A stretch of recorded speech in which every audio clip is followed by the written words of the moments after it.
Hey everybody, this is TotalGamerJunkie. I want to welcome you all back to my channel.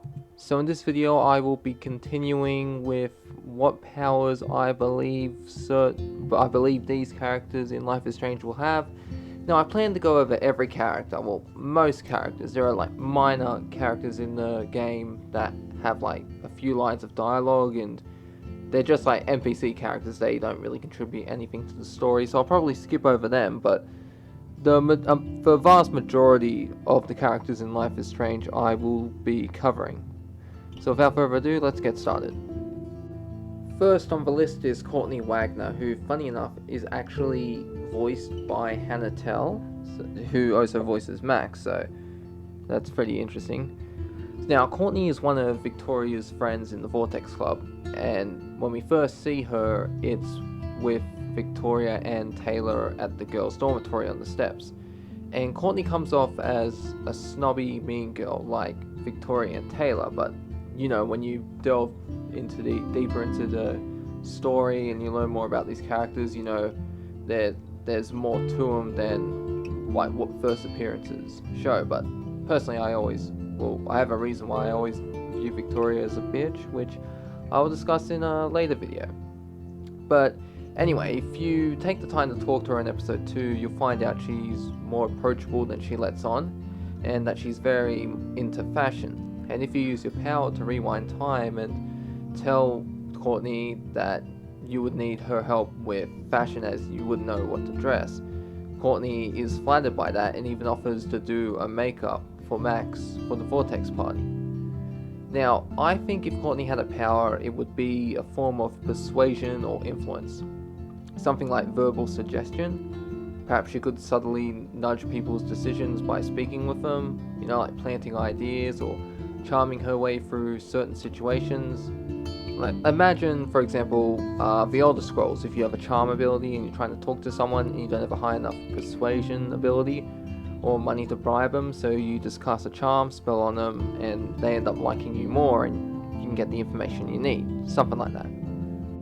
Next on the list is Justin Williams. Now, Justin is a typical laid-back skater dude, at least in my opinion. You know, he's chill, talks slow, and doesn't seem too concerned about drama. Like, he hangs out with his skater crew and has this zen-like attitude towards life. Maybe that's because every time we meet him he's possibly high all the time, I'm not too sure. But he is someone that pays attention, especially when it comes to Chloe. He will actually mention Chloe when you talk to him in episode 1 before meeting Chloe. But he mentions, oh, it's like there was this girl that used to hang out with us. So yeah, it's pretty interesting when you explore like how he knows about Chloe before even any of us do.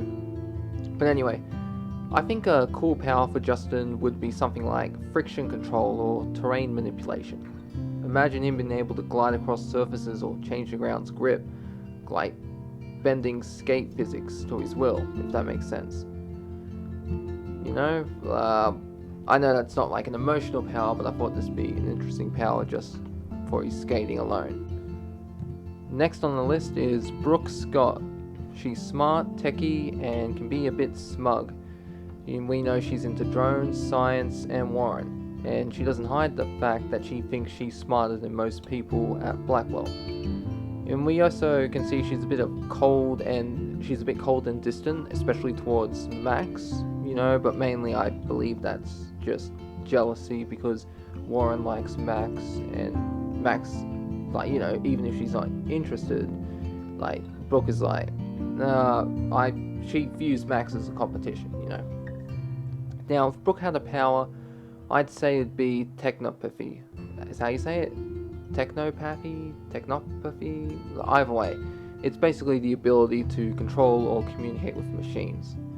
You know, imagine her being able to hack drones, manipulate electronics, or even interface with computers mentally. And I think this would fit her tech-savvy personality. And honestly, on a side note, I think because of how smart she is, Brooke might not view her powers as emotional or mystical. She might see them as something logical, if that makes sense. But anyways, like, do let me know in the comments below if you think that's an actual thing, like that could happen.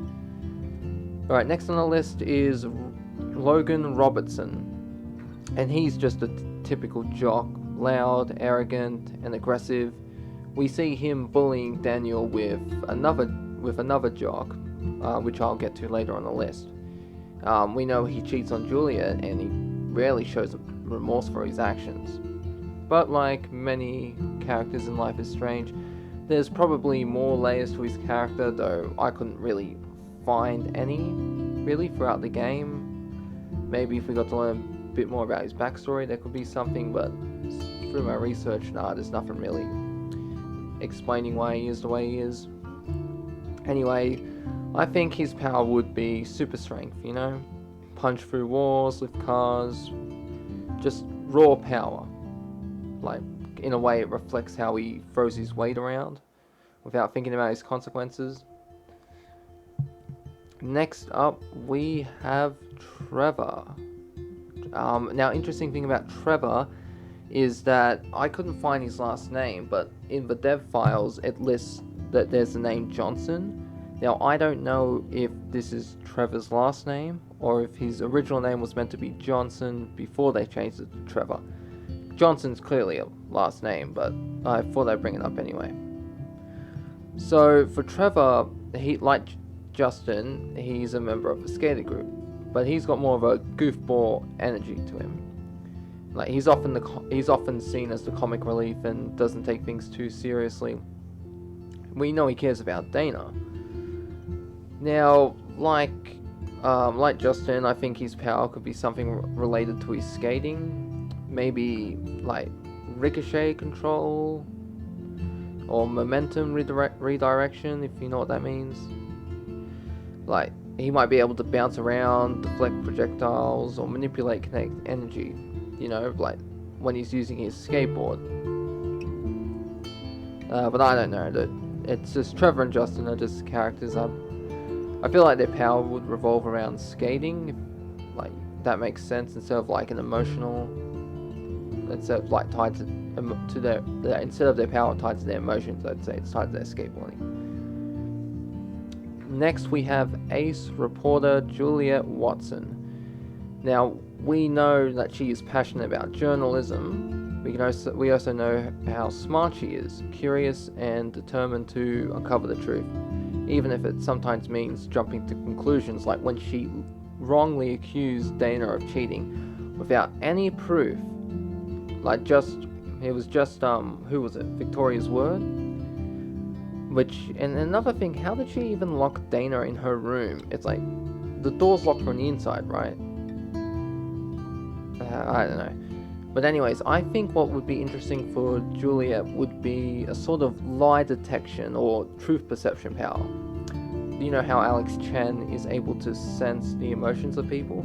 Maybe Juliet can sense whether a person's telling a truth, telling the truth, or a half-truth or a lie, but she doesn't know what exactly it is. Yeah, I think, like, because, you know, she's always digging for answers, like, maybe this could make sense for her power. Next is, I kid you not, Zachary Riggins. That is his last name. Now, like Logan, Zachary's another jock, but he's not as cruel as Logan. Yes, he's arrogant and a bit of a player, and he does cheat on Juliet, lies about it, and tends to brush off his mistake, but I feel like he's got more compassion than Logan. But he just doesn't want to deal with emotional fallout, or can't seem to handle it. Now, if I were to give him a power, maybe luck, you know, or probability manipulation, like, could nudge certain outcomes to his favor without realizing it.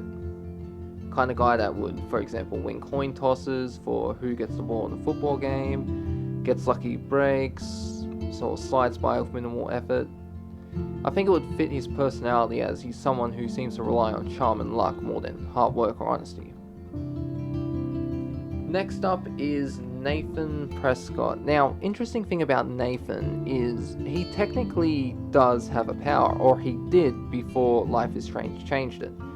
Nathan's power was meant to be that he had precognition, because you can find in some audio files that were removed. Nathan screaming, "A storm is coming! A storm is coming!" Like, because he knew he could see it, which I thought would be pretty interesting. But I'm glad they didn't. I'm glad they removed that from the game, because Nathan having powers that, I don't know, I think they'd just throw off the game. Then there'd be a lot more questions and answers, like why, if he knew the storm was coming, why didn't he know that Jefferson was going to kill him or something like that, or why couldn't he see the future of Max when she gets her powers or something?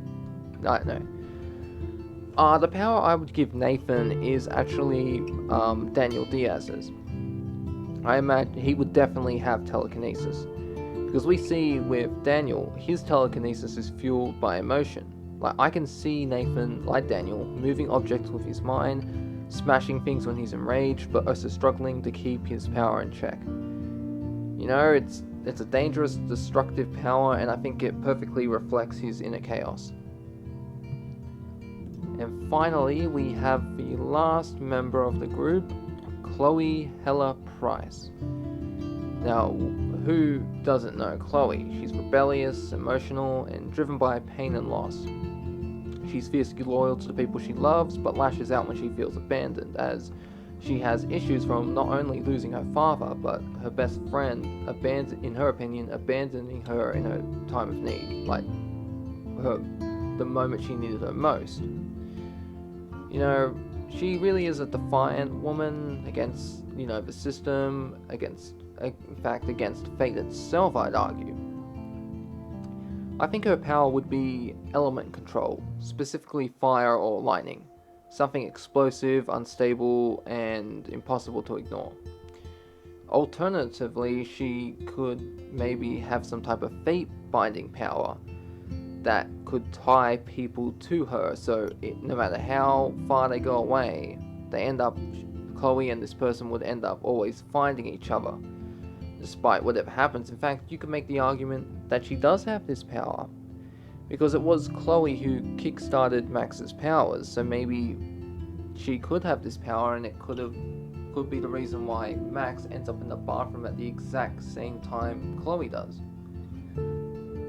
But anyways, that's really the end for this video. I do hope you enjoyed it, and I'll see you on the next one. This is TotalGamerJunkie, signing off.